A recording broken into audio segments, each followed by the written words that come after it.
Hello tout le monde, vous allez bien, j'espère.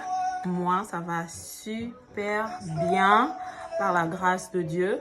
Je vais vraiment très bien, le Seigneur m'épargne de beaucoup de choses et j'espère que vous allez bien aussi.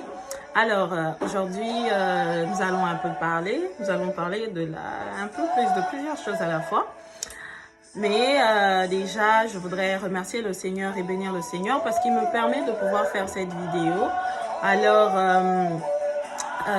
j'avais juste quelque chose à vous partager que j'ai eu à remarquer et à constater pendant ces derniers temps. Beaucoup de gens ne savent pas pourquoi ils ont été créés sur la terre. La plupart des gens pensent qu'ils ont été créés pour se faire de l'argent, pour voyager, pour bien s'habiller, pour se maintenir contre le coronavirus, par exemple. Voilà. C'est une des choses aussi que les gens pensent.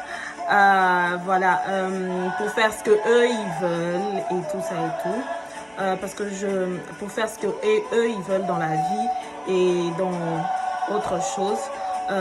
Éphésiens 2, verset 10 nous parle, je crois qu'on va un peu lire ce que Éphésiens 2 dit. Je ne serai pas long en fait, je vais faire une lecture. Éphésiens 2, 10 nous dit: car nous sommes son ouvrage, nous avons été créés en Christ Jésus pour des œuvres bonnes que Dieu a préparées d'avance afin que nous les pratiquions. Voilà, c'est ce que Éphésiens dit. Alors, connaître le pourquoi Dieu t'a créé, c'est vraiment très, très, très important en tant qu'enfant de Dieu, en tant que chrétien. C'est vraiment important de savoir le pourquoi Dieu nous a créés parce que tu ne peux pas vivre sur la terre et ne pas savoir ce que tu fais sur la terre. Il faut bien savoir que toute personne qui a été créée, qui a été envoyée sur la terre, a été envoyée avec une mission sur la terre, quelque chose de particulier que le Seigneur a déposé en cette personne-là pour pouvoir faire. Mais bon, je vois beaucoup de gens avoir peur du coronavirus, qui n'est pas mon thème, mais je vais un peu parler de ça et tout. Je vois beaucoup de gens avoir... j'ai vu des statuts, je suis allée au supermarché, j'ai vu les gens faire des achats, tout finir. Je vois vraiment la panique dans le monde. Et je vois aussi beaucoup de chrétiens avoir peur de cette maladie-là. Les gens ont peur du coronavirus. Les gens se protègent contre le coronavirus. C'est bien, il faut se protéger. Il faut vraiment se protéger contre ça. Mais ne pas avoir peur parce que... quand on nous parle que Jésus revient bientôt, les gens pensent qu'on est en train de blaguer. Quand on annonce l'évangile, on voit des hommes parler de Jésus revient bientôt, on voit des statues, on voit des postes, on voit des gens nous parler du péché, d'arrêter le péché. Les gens n'ont pas peur. Les gens n'ont pas peur de savoir que Jésus revient bientôt et où est-ce que j'irai. Ça n'importe pas aux gens. Mais les gens ont peur de mourir du coronavirus. Et non seulement ça, les gens ont peur de mourir du coronavirus, mais ils n'ont pas peur de mourir avec le péché. À cause du péché plutôt. Les gens n'ont pas peur de mourir à cause du péché, mais ils ont peur de mourir à cause du coronavirus. Dans quel monde on est aujourd'hui? Parce que je sais que le coronavirus peut venir me trouver, par exemple, et si par exemple ma vie est en ordre avec le Seigneur, il se pourrait que la personne puisse mourir, mais la personne sait où est-ce qu'il ira. Mais les gens préfèrent se protéger. Je vois des gens marcher avec les masques. C'est pas mauvais, on peut marcher avec les masques, mais on ne se protège pas contre notre vie spirituelle. Pourquoi? Pourquoi? Je vois même plein de chrétiens avoir peur. Les gens ont peur de mourir du coronavirus. Mais les gens ne veulent pas arrêter de pécher. Quand on parle, on avertit, on invite les gens, venez dans les églises, donnez vos vies à Jésus. Les gens ne veulent pas donner leur vie à Jésus. Mais les gens sont plus focus dans des choses banales. On a eu des maladies comme le sida. En Afrique, chez nous au Congo, on a eu des maladies comme le choléra, qui est la maladie des mains sales. On a eu l'Ebola. On voit, il y a des gens qui ne sont pas morts de ça. Pourquoi? Parce que le plus important, ce n'est pas la maladie, mais le plus important, c'est d'avoir une vie correcte avec le Seigneur Jésus-Christ. Les gens respectent le coronavirus, mais les gens ne veulent pas respecter Dieu. Pourquoi? Parce que les gens préfèrent faire leur vie en se protégeant du coronavirus au lieu de se protéger du péché. On parle, on répète ça. Ça devient comme une chanson. Et les gens sont habitués à entendre que ouais, Jésus revient bientôt. Certes, Jésus revient bientôt, oui. Mais qu'est-ce qu'on fait quand on apprend que Jésus revient bientôt? On ne change pas, on est les mêmes personnes. Mais quand on apprend qu'il y a le coronavirus qui est en train de tourner autour, les gens arrêtent de voyager, les gens ne vont plus travailler, la société impose certains rythmes que tout le monde va suivre. Et les gens oublient la grandeur de Dieu dans l'histoire du coronavirus. Peuple de Dieu, réveillons-nous un peu. Nous prions un Dieu vivant, nous prions un Dieu qui protège. Je suis au danger. Toute personne qui craint le Seigneur, le coronavirus ne va pas les atteindre. Dieu nous a protégés. Dieu nous protège chaque jour. Dieu nous protège des accidents, des cancers, certaines choses. Mais je ne vois pas comment est-ce qu'aujourd'hui, seulement quand le coronavirus va venir, toi, enfant de Dieu, tu sers même dans l'église, tu es en bonne relation avec ton père. Est-ce qu'un papa responsable peut laisser tomber son enfant? On est ici, là où je suis, on a fermé les écoles. Pourquoi on a fermé les écoles? Parce qu'on veut protéger les enfants. Parce qu'on ne sait pas d'où est-ce que les enfants pourront être peut-être atteints ou bien où est-ce que les enfants pourront être touchés. Mais quand on ferme les écoles, là, c'est justement pour faire quoi? Pour protéger les enfants. Si nous, les êtres humains, si la société, si l'État peut vouloir protéger les enfants, et à plus forte raison notre Créateur, le but du diable, c'est de mettre la peur. Au fait, j'ai remarqué que les gens n'ont pas peur du corona, mais les gens ont tellement peur de mourir que ça a emmené une frustration dans les cœurs des gens. Vous voyez même des gens, des chrétiens, commencer à se dire en ce temps ici, c'est le temps où on doit beaucoup plus prier, on doit beaucoup plus jeûner. Quand il n'y a pas de maladie, on vous dit de jeûner, vous ne voulez pas jeûner. On vous dit de prier, vous ne voulez pas prier. Mais quand le coronavirus vient, c'est là où vous voulez commencer à chercher le Seigneur. Vous voulez commencer à prier. Quand le coronavirus va partir, on viendra vous parler. Jésus revient bientôt. Jésus est en chemin. Vous n'allez plus croire. Chacun va rentrer dans ses occupations.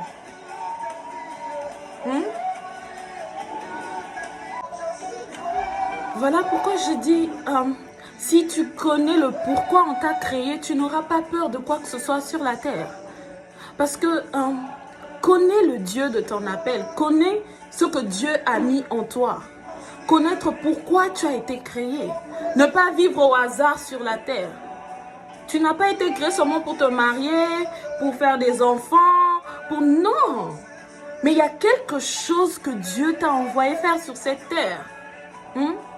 C'est vraiment très important de connaître le pourquoi Dieu m'a créé. Pourquoi j'ai été envoyé sur la terre. Pourquoi il y a certaines personnes qui meurent de telles maladies. Par exemple, de la malaria en Afrique. Ici, parfois, des gens qui meurent avec la toux. Mais pourquoi est-ce que moi, j'ai déjà eu à avoir peut-être la toux, j'ai déjà eu à avoir un mot de tête, je ne suis pas morte. Pourquoi? Parce que Dieu a un projet. On n'est pas meilleur que toutes ces personnes-là qui sont en train de mourir. C'est juste la grâce de Dieu. C'est juste la grâce de Dieu. Et on doit savoir profiter de la grâce de Dieu. En faisant des bonnes choses, en posant des bons actes, en connaissant l'appel, en connaissant ce que Dieu a placé au-dedans de nous. Si vraiment tu connais le Dieu qui t'a créé, tu as l'assurance au-dedans de toi. Tu n'auras pas peur de quoi que ce soit. Parce que tu sais que Dieu marche avec toi. Dieu est avec toi. On dit souvent que Dieu est grand, mais on ne réalise pas la grandeur de notre Dieu. Dieu est tellement grand que le coronavirus n'est rien aux yeux de l'Éternel. Dieu protège ses enfants, Dieu garde, Dieu veille sur ses fidèles serviteurs. Et parfois même, Dieu est amour tellement qu'il y a des gens qui ne le connaissent même pas, mais Dieu étend sa main sur eux. Et à plus forte raison, toi qui le connais, à plus forte raison, toi qui le sers. Pourquoi avoir peur du coronavirus? Pourquoi ne pas bénir le Seigneur, adorer le Seigneur? Arrêtons d'avoir peur, arrêtons de faire comme tout le monde. On a le Christ avec nous. On a un Dieu puissant. On a un Dieu qui protège. On a un Dieu qui est élevé au-dessus de toutes choses. Un Dieu qui ne peut pas permettre que quelque chose de mal arrive à son enfant. Du moment que tu sais que moi, j'ai été créé pour ça, pour faire ceci, pour faire cela, mais je n'ai pas encore accompli cela, j'ai encore l'espérance en moi que je vais vivre et je vais raconter les œuvres de l'Éternel. C'est pas moi qui le dis, mais c'est écrit dans sa parole. Je vivrai, je raconterai les œuvres de l'Éternel. Tu dois vivre, tu dois avoir l'espérance que je vais vivre, je vais raconter les œuvres de l'Éternel dans ma vie, autour des nations. Si je venais aujourd'hui et que je posais la question à beaucoup de personnes, pourquoi Dieu t'a créé?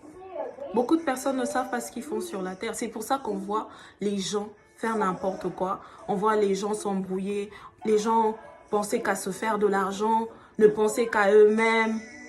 Pendant que ce n'est pas pour ça que Dieu nous a créés. Dieu nous a créés pour être des bénédictions pour les gens qui nous entourent. La nature nous enseigne-t-elle? La nature nous enseigne. Jamais un arbre, un manguier n'a sorti des fruits pour lui-même. Les arbres, ça sort des fruits pour les autres. Nous aussi, au-dedans de nous, il y a des fruits que le Seigneur a plantés, que nous devons sortir pour être une bénédiction pour les autres. Regardez les gens que vous fréquentez autour. Qu'est-ce que vous apportez de bon à ces personnes-là? Qu'est-ce que vous donnez? Il ne faut pas être ce genre de personne-là où toi, on sait que quand on te voit avec telle personne, quand il vient, on sait que eux là, des gens, ils vont aller boire. Pourquoi? Parce que cette personne-là, son influence, c'est emmener l'alcool dans la vie de cette personne-là. Il ne faut pas être ce genre de personne-là, on sait que, non, quand elle sera avec telle personne, on sait que non, eux là, leur travail, peut-être, ça sera là seulement, je ne sais pas moi, pour un vol. Non, il faut que quand on te voit, qu'on sache que non, cette personne-là, quand elle est avec telle personne, c'est pour mettre de la bonne influence. C'est pour donner des bons fruits. Comme un manguier, comme, je ne sais pas moi, un oranger, comme plusieurs arbres qui donnent des bons fruits. Un pommier. On aime les fruits, on aime aller cueillir parce qu'il y a des beaux fruits. Et c'est ce que Dieu a mis au-dedans de nous. Il y a des choses que Dieu a mis au-dedans de nous. Il suffit juste de connaître le pourquoi on t'a créé, le pourquoi Dieu t'a appelé, le pourquoi Dieu permet que tu sois toujours en vie aujourd'hui. Malgré tout ce que tu as eu à passer dans ta vie, mais Dieu permet que tu sois encore là.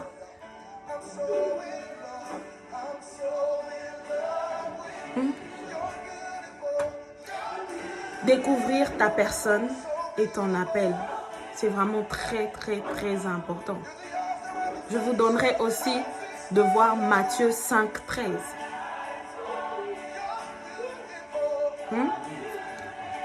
C'est vraiment très important. Pour conclure, Psaume 1 nous dit ceci. Je vais lire, s'il vous plaît. Heureux l'homme, Psaume 1, 1. Heureux l'homme qui ne marche pas selon les conseils des méchants, qui ne s'arrête pas sur le chemin des pécheurs et qui ne s'assit pas sur les bancs des moqueurs, mais qui trouve son plaisir dans la loi de l'Éternel et qui médite sa loi jour et nuit. Arrêtons d'être des personnes qui n'emmènent que le stress dans les vies des gens, qui n'emmènent que le découragement, qui n'emmènent que les critiques, qui n'emmènent que la division. Arrêtons cela. Soyons des personnes qui procurent la joie, qui procurent des bonnes choses. Que ce soit pas seulement quand on te voit. Il faut que tu sois ce genre de personne quand on te voit, on sent que tu as la chose de Dieu. On sent que tu peux apporter la joie. Tu peux ne pas avoir de l'argent pour aider cette personne-là, mais juste ton conseil peut donner la paix dans le cœur de cette personne-là. Et c'est très important. On n'est pas nécessairement obligé d'avoir de l'argent pour pouvoir aider une personne, pour pouvoir donner la paix à une personne. Parce qu'il y a des gens qui peuvent avoir de l'argent, mais qui n'ont pas la paix.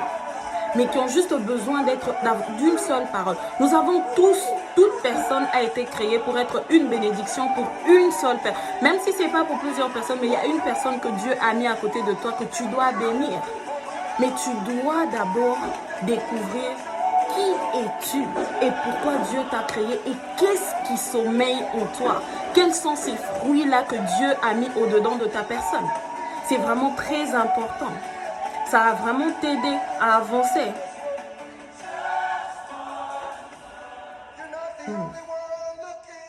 Évitons et arrêtons de jouer le rôle du diable. Arrêtons. Ne soyons pas des personnes que le diable utilise pour faire du mal aux autres, mais soyons des personnes que le Saint-Esprit utilise pour être des bénédictions pour les autres. Cela est très important. En ce temps de la fin, nous avons besoin des gens qui encouragent les autres, des gens qui aident les autres à avancer spirituellement, à monter spirituellement. Des personnes qui sont des bénédictions. Des personnes qui te bénissent, ne fût-ce rien qu'avec une seule parole. Tu sens la bénédiction, tu sens la paix du cœur. Que Dieu bénisse sa parole.